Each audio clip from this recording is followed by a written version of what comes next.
127 কোটি টাকার অস্বাভাবিক লেনদেন হয়েছে ওসমান হাদিকে যে গুলি করেছে সেই প্রধান আসামি ফয়সাল করিমের সংশ্লিষ্টদের ব্যাংকে। ব্যাপারটা নিশ্চিত করেছে সিআইডি। কত অস্বাভাবিক এবং রহস্যজনক ঘটনা।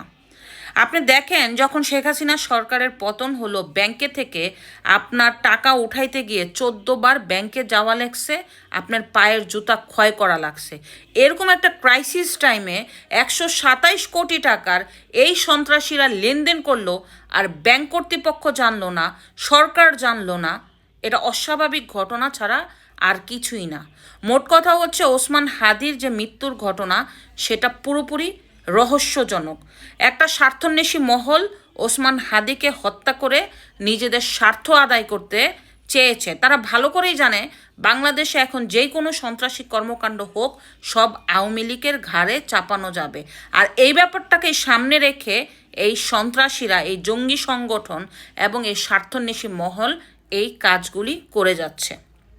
দেখেন, সবাই বলছে যে ওসমান হাদিকে গুলি করেছে সে ছাত্রলীগের, ধরে নেন ছাত্রলীগের একজন সন্ত্রাস, যে কিনা নভেম্বরে 2টি পিস্তল সহ র্যাবের কাছে ধরা পড়েছে। সে জেলও খেটেছে। সে জামিন কিভাবে পেল? জামিন কারা করাইলো?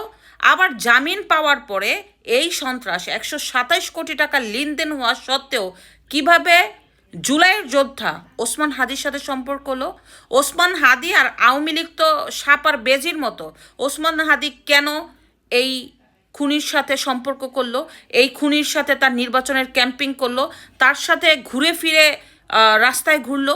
নিশ্চয়ই তো পিছনে কোনো রহস্য আছে। সবাই বলে ছাত্রলীগের ছেলে এই ফয়সাল করিম। এটা ভুলে গেলে চলবে না, বিগত সময় দেখা গেছে ছাত্রলীগের ভিতরে কিন্তু এখনকার অনেক বড় বড় নেতারা ছিল। নাহলে ছাত্রলীগের ছেলের সাথে ওসমান হাদির এত সুসম্পর্ক হবে কিভাবে, যার 127 কোটি টাকার লেনদেন আছে, যে একজন সন্ত্রাস, যে পিস্তল নিয়ে ধরা পড়ছে? কারণ আপনারা দেখবেন ছাত্রলীগের ট্যাগ দিয়ে অনেকেই সন্ত্রাসী কর্মকাণ্ড চালিয়েছে যখন আওয়ামী লীগ সরকার ক্ষমতায় ছিল। এখনও তারা জানে যে ছাত্রলীগের ট্যাগ দিয়ে এই রহস্যজনক ঘটনা মাটি চাপা দিয়ে আওয়ামী লীগের ওপর দোষ চালানো সম্ভব। নাহলে 127 কোটি টাকার লেনদেন কি আওয়ামী লীগ নিজে এসে করতে পারে? যদি কোনো সংশ্লিষ্টতার হাত না থাকে, যদি কোনো উচ্চপদস্থ কর্মকর্তার হাত না থাকে, অনেক কিছু আরও বের হবে। এটা একটা সুস্থ তদন্ত হতো আন্তর্জাতিক অপরাধ ট্রাইব্যুনালে, তারপরে আবার জাতিসংঘের মাধ্যমে, তাহলেই আসল রহস্য বের হতো ওসমান হাদিকে গুলি করলে কার সুবিধা এবং কে নির্বাচন বন্ধ করতে চায়। নির্বাচন বন্ধ করতে কারা চায় আপনারা কিন্তু জানেন। জামাত চায় নির্বাচন বন্ধ করতে, এনসিপি চায়, অনেকেই চায়, এমনকি ডক্টর ইউনূসও চায়। সব মিলিয়ে সবগুলি রহস্যজনক।